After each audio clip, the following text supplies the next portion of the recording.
Greenwich, located on Long Island Sound, 50 square miles, home to 60,000 people, acres of parks and preserves, a landscape carved by a glacier 17 million years ago, some of the Earth's most valued real estate. Greenwich is a land of gorgeous beaches, breathtaking mansions, awe-inspiring parks, and extensive nature preserves. It is also served by world-class amenities and a thriving downtown. Located within 45 minutes of New York City by train, automobile, or even fast boat, the town is an inviting mix of past and present, country and city, Metro New York and New England. The Second Congregational Church stands on a high point and commands a magnificent view south to New York, north to Norwalk, and east to the waters of Long Island Sound.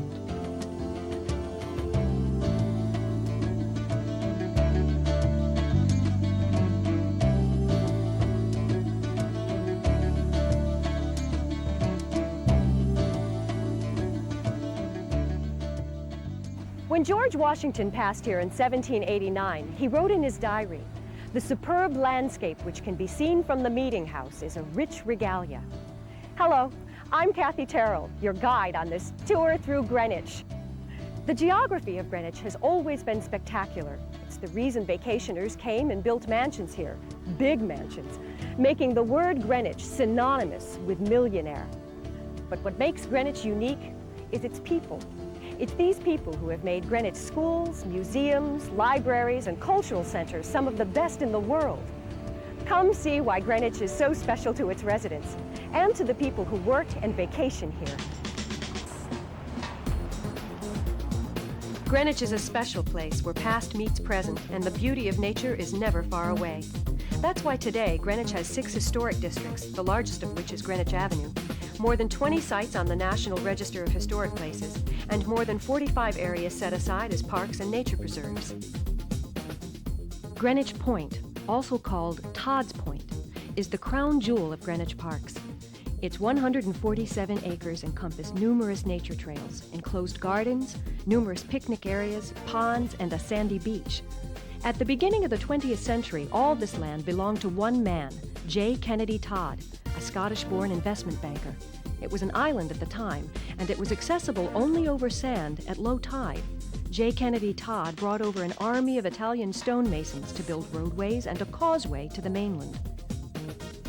Todd's Italian masons also built a fairy tale Victorian mansion.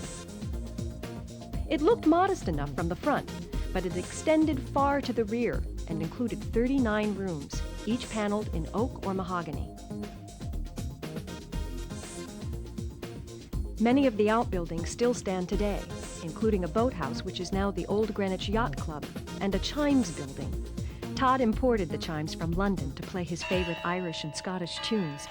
The machine works much like a music box, with a huge, toothed, rotating drum that triggers bells in the tower. Volunteers have kept the beast working since Todd's time, and melodies like Annie Laurie can still be heard drifting across the waters of Long Island Sound. In 1945, the town bought the entire point, including the mansion, for just $550,000. Unfortunately, in 1961, the town demolished the huge stone structure. Today, all that remains is part of the foundation and the magnificent view.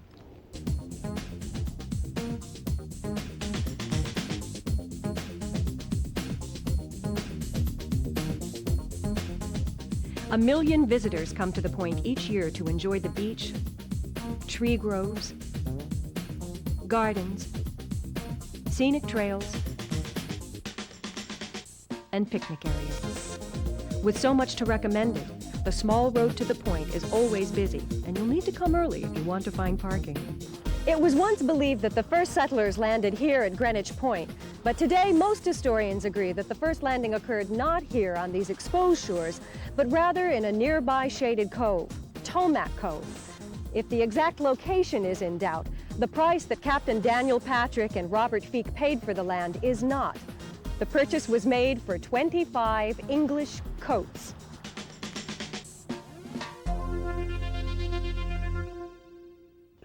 This is Tomac Cove, the place where the town of Greenwich started. In 1640, A small boatload of settlers arrived from Boston, landed in this cove, moved up the road, the trail up here, and established this first settlement in Greenwich. We're at Tomac Cove, which is named after the Potomac Indians, which were a band of Indians that lived along this creek, which is the border between Stamford and Greenwich. The settlers cut a deal with these Indians and with the Assamuck Indians, who lived in Binney Park in Old Greenwich up to Route 1 and around that area. The two bands were friendly. They were both Whichquiscac Indians, and they made a deal, but they were in a very bad period because there were very few of the Whichquiscac left when the settlers arrived. They had been decimated by European diseases that had been brought in before the settlers by fishermen and traders, things like smallpox, tuberculosis, Black Death even. Because the Indians were dying off, and because there were so many settlers arriving, the young Whichquiscac, who lived up in central Westchester County, were rampaging around the country, killing and looting, burning. It was a fearsome time for these early settlers. They had just arrived, they had just started farms around here, and some of the farmers were being killed. Right off High Meadow Road in Old Greenwich is a sanctuary where visitors can enjoy walks around a 60-foot cliff. It's remarkably peaceful today, but according to legend, it was once the site of a bloody confrontation between Dutch settlers and Indians. There's a high rock, and there is a legend that one of the Dutch settlers his name was Labden, L-A-B-D-E-N. He had a cabin somewhere in the vicinity of the rock. He came home and found that the Indians had killed his wife and daughter. He ran from the Indians. They spotted him and chased him to the top of this rock. And rather than be scalped by the Indians and killed, he jumped horse and rider off the rock. And here at the cliff, Labden and his faithful steed plunged to their death. Or did they? In another version of the tale, Labden turns on his Indian pursuers and takes them with him over the cliff. Within 5 years of the initial settlement, most of the Indians would be killed. In the winter of 1645, Captain John Underhill landed at Tomac Cove at the head of a combined strike force of Dutch and English soldiers and marched up towards Westchester. They called it a wearisome range of hills. This was the middle of winter, and they had heavy equipment and heavy muskets, and they walked 18 miles up to Cross River, where they saw the Whichquiscac village, and they destroyed it with musket fire and burning. With the massacre of the Whichquiscac Indians in Westchester, Greenwich returned to more peaceful pursuits. Although there was active shipping along the Mianus River, Greenwich for its first 200 years was primarily a farming community. The coming of the railroad in 1848 would change all that.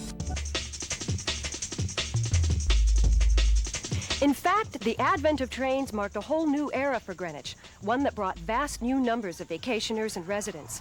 Irish, Italians, Germans, Poles, African Americans all made new settlements here. One example of these new communities was the Fourth Ward, an area of central Greenwich that started at Sherwood Place and then expanded both westward and northward. The Fourth Ward is a region in town. It's the only ward. There is no first, second, third, fifth, or 10th, or any other, just the Fourth Ward. And there are a lot of theories of why it's called that. The best that we can do right now is because of the number of Irish who live there. And in New York City, the Fourth Ward is just below Brooklyn Bridge, and that was heavily Irish. Tom Egan, the Irish Commissioner of Roads in the early 1900s, is credited with being the first to call this section of Greenwich the Fourth Ward. He lived here, and when he saw newer fancy housing going up in other areas of town, he came up with this name as a way to give this neighborhood a sense of identity and pride. Oh, they're building all these nice big houses over there across the street, and we're here longer than they are, so why don't we give this place a name and call it the Fourth Ward? It was principally Irish, and we had the first Catholic church was in the area. It was Irish and Polish, Italian, and blacks. And they all lived together happily and helped each other. This church is called the First Baptist Church, and it is the First Baptist Church in Greenwich. It's a nice, clean neighborhood, and you can leave the front door open and not worry about somebody barging in that doesn't belong there. You feel comfortable, you feel safe. I have a neighbor across the street, and she helps me a great deal because if I need a ride to go to church on Sunday morning, she's always available. Recently, I needed some medication from CVS, and I called Miss Vickers, and she went and got it for immediately. Greenwich developed as a resort for New Yorkers wishing to escape the city for the summer. Hotels sprang up along the shore to house, feed, and entertain visitors, many of whom decided to build homes in Greenwich, developing the backcountry and areas such as Rockridge, Bellhaven, Field Point Park, and the Byram Shore. Prominent families like Benedict, Bruce, Havemeyer, and Rockefeller built fabulous estates, and these families became great benefactors to the new community. In 1858, Robert Bruce bought this mansion here on Steamboat Road. Bruce was a wealthy textile merchant who made his fortune importing Scottish wool and making blankets for the Union Army during the Civil War. Upon his death in 1908, he left the mansion as a museum to the town and bolstered a tradition of giving that lives on to this day. The facility was expanded in the 1950s and again in 1992 to make it a great space for public exhibits. Today, the Bruce Museum has many family exhibits in arts and science, and more than 12,000 school children come through the museum every year to enjoy the environmental galleries and touch tanks. He's the town's greatest benefactor by far. He created Bruce Park, over 90 acres, and people thought, well, he was making an estate. Come to find out, after it was all laid out as a park, he gave it to the town. It became Bruce Park. He built the first hospital, and he built the town hall in 1907. And he left, when he died, the trust fund to take care of the needy here in the town of Greenwich. I mean, if people needed a pair of shoes, something like that, or even some old lady needed a 2 weeks vacation. It came out of that fund. When Bruce bought the land, it was a marsh of tangled bush and decaying trees. Bruce brought in landscapers and hundreds of workers to scoop out marshes and create ponds. He laid out 3 miles of drives for carriage outings that wind around the ponds, groves, and coastal views. But he didn't stop there. Areas were leveled for croquet and tennis. Bruce was not the only far-sighted benefactor to donate land to the town. Greenwich has 17 major parks and preserves, which in total encompass more than 1,000 acres. Most of this land was donated. Island Beach was given to the town by the Loudon family in 1918. Binney Park was donated to the town by Edwin Binney and his sisters Mary Davy and Helen Kitchell. Edwin landscaped the pond and lush plantings before he donated it. Babcock Preserve, almost 300 acres of forested land, was partially gifted by Mary Mountcastle and Betsy Babcock. Montgomery Park was gifted to the town by Colonel Montgomery in 1953. He saw to it that it included an incredible collection of pines, a pinetum. Greenwich's libraries have also benefited enormously from the tradition of giving that Robert Bruce established. The main public library on West Putnam added a whole new wing in 1999 thanks to a $25 million donation from Clementine Peterson.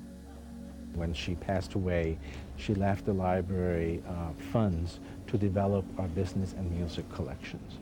At that point, the library board and the Peterson Foundation and staff very wisely decided to expand the library to house these new exciting business and music collections. And that's where we are now. We're in the new wing of the Greenwich Library, which was paid from funds raised by the Peterson Foundation, but also funds that were raised by the community. We're very fortunate in that they love the library. It is well loved by the community. In Old Greenwich, the independent Perrott Memorial Library has also benefited tremendously from donations. The land where it currently stands was given by Dan Wade, an architect, who also donated the plans for the Jeffersonian-style main building. Many significant donors have followed, and in 1998, a new wing, known as the Radcliffe Children's Library, was added. It is connected via a bridge and features a children's reading room and more than doubles the size of the library. The $3 million cost was met by contributions from every part of the community, including hundreds of individual gifts. We have many more Bruces. We probably have a much more wide economic base at this turn of the century than we did at the last turn. So I think we'll probably be looking back in 100 years and saying, you know, gosh, what an era it was.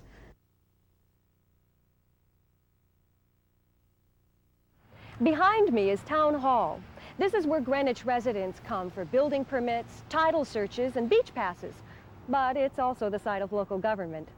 Greenwich is governed by a board of selectmen and representative town meetings. The top elected official is the first selectman. And why first selectman? Because that's in our charter. And our charter says that the town is run by the chief executive officer is a first selectman. The first selectman manages the town's resources to meet the needs of 100,000 people.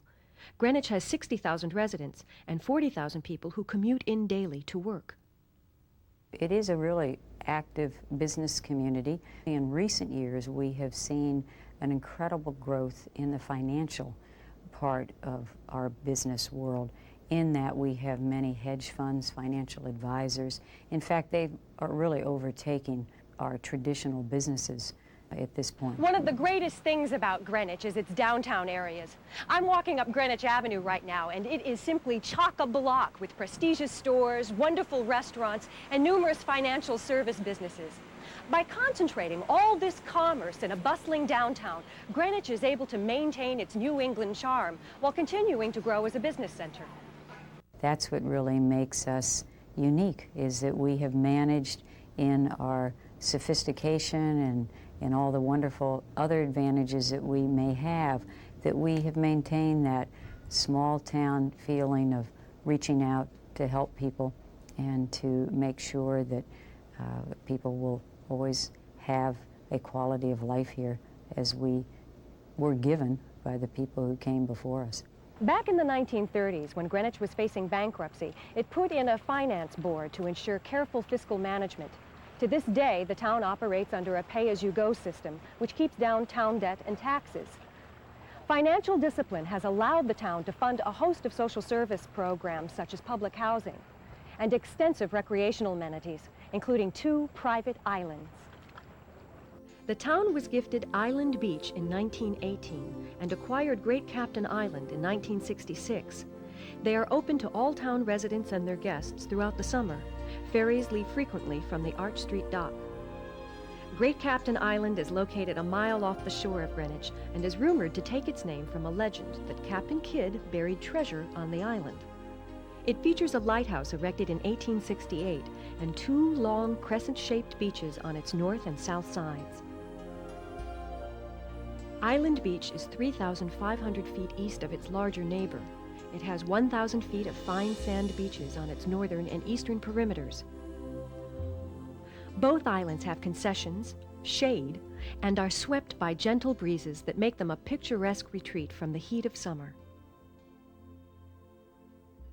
Connecticut was the very first summer art colony in the United States. It produced some wonderful artists, Haslam and Twatman. They stayed right here at the Bush-Hully House. That's the reason right now why we are an historic site, because the art colony started right here. The Bush-Holly Historic Site is owned by the Greenwich Historical Society. The house shows what it was like to live in the late 1700s, when the Bush family owned the house, and the late 18 and early 1900s, when the Hollies ran a boarding house that welcomed American Impressionists. The Historical Society collects, preserves, and communicates Greenwich history through education programs, guided tours, changing exhibits, and the William E. Finch Jr. Research Archives. While the Bush Holly site engages people in history and the art of the colony, the Center of Local Arts is now on Greenwich Avenue at the Arts Council. The Arts Council is a nonprofit organization that supports the arts, supports artists, and supports audiences. The idea is to nurture the artists, provide avenues for them to be seen and places for them to perform, and then to encourage audiences to take advantage of all the arts that are around town.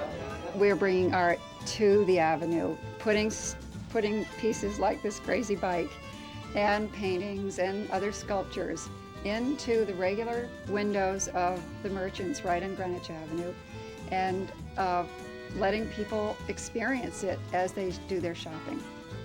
And the Gap chose this fabulous bike that is a creation of these two artists. They call themselves B&B, and we call it the Fur Bike. With its close proximity to the film and theater communities in New York, and with its spectacular natural and man-made resources, Greenwich has always been a filmmaker's paradise. In 1922, the most expensive film ever made, an extravagant $1.2 million epic, was shot along a shady brook in Ladden's Rock Farm in Old Greenwich. The film, When Knighthood Was in Flower, was financed by William Randolph Hearst and starred his mistress Marion Davies as Mary Tudor, opposite Lynn Harding as Henry VIII. Today, most of Ladden's Rock Farm has been developed, but the 60-foot sheer cliff made infamous by Labden's Leap is preserved as part of a town sanctuary. Another important filming location is the waterfront masterpiece built by Commodore Elias C. Benedict in 1895. His palatial Italian Renaissance villa stands on a rocky peninsula, commanding water views in 3 directions, views that the Commodore lent to filmmakers. He had a very attractive estate on the waterfront, a great deal of waterfront, and that's always good for movies. And he enjoyed having people there. He welcomed them, and so that was used a number of times. Benedict was a great benefactor to the town. He even built the Greenwich Hospital on Perry Ridge Road. But he also made a cause of supporting the fledgling film industry, something that was not typical for his day. At the time, filmmakers and actors were seen as somehow less than human. You have to realize that in the early days, they were a rather suspect lot. I mean, it was sort of the old thing, bring in the towels, here come the actors, you know. People didn't want to be seen going to the movies, you know. There was a lot of, oh, I wouldn't do that. Today, the house is owned by an historian who finds it an ideal setting for writing footnotes. He kindly invited us past the high-tech security system to film. The ingenious blend of nature and architecture is as magnificent today as it was in Benedict's era. Indian Harbor is the gem of the Greenwich coast, but the most famous Greenwich filming location is not on the water. It's the Italian Renaissance-style castle on Brookside Drive. It's not hard to see why. The commanding entrance leads to a fortress, replete with moat, hanging gardens, parapets, and great halls. In short, the castle is ideal for a wide range of productions. In 1914, the famous Players Lasky Company, which would become Paramount, shot Cinderella with Mary Pickford. It was the first of many black and white productions. In 1969, April Fools, starring Jack Lemmon, used the location extensively. Coincidentally, April Fools was not Jack Lemmon's first shoot in Greenwich. Jack actually got his first break in Once Too Often, when Greenwich director Charlie Turner took a chance on him, casting him as the lead in an Army film that shot in Binney Park and Island Beach.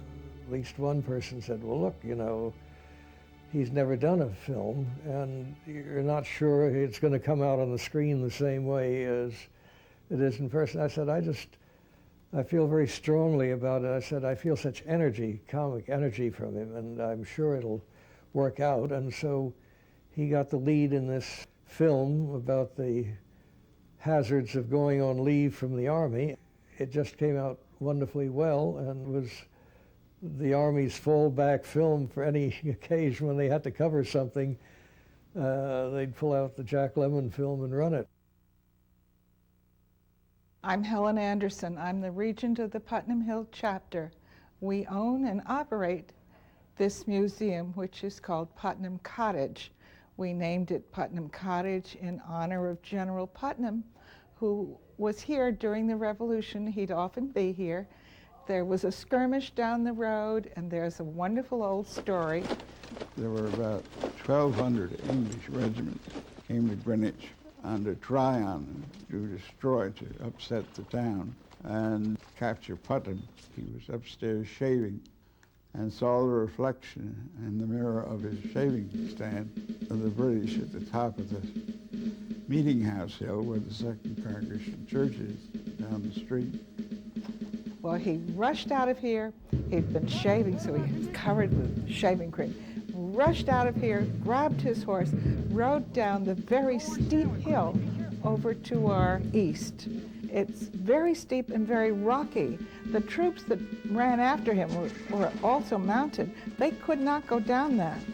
But General Putnam's horse did, sliding down on his rump, and he ran the horse all the way to Fort Stamford, where he rallied the troops and brought them back here. Putnam came back and chased them all the way to New York. They lightened their loads so they could move faster. They would throw off some of the things, the loot that they had stolen. So it wound up all right for Greenwich. But it was a very trying day. We still commemorate that event by having a reenactment, not of the horse ride, but of the soldiers every February.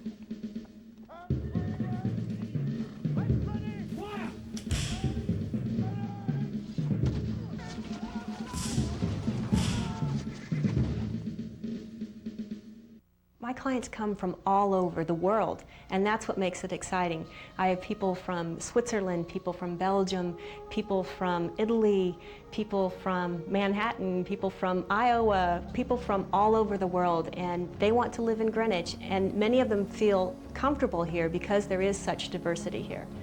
My favorite thing is Todd's Point, downtown Greenwich. Like the shopping, the restaurants. Simple pleasures. Everything's all in one space. It's really secure and it's beautiful area. Have good friends around. It's a really, really nice place to live. You've been very lucky in your experience. I've been very lucky, but I met you here too, so it's like nice of you. That's probably also why it's such a nice place. It's really beautiful. They have beach and well, actually, especially in this time in May. Well, I would say this is one of the most beautiful places in the world. And I was just surprised that it was such a nice place to just be and have dinner and spend a Saturday night. It's a wonderful thing to go to the veterans parades on Memorial Day and July 4th and have marching bands and the neighborhood come out on their porches and clap as you go by. And it's really a wonderful small town.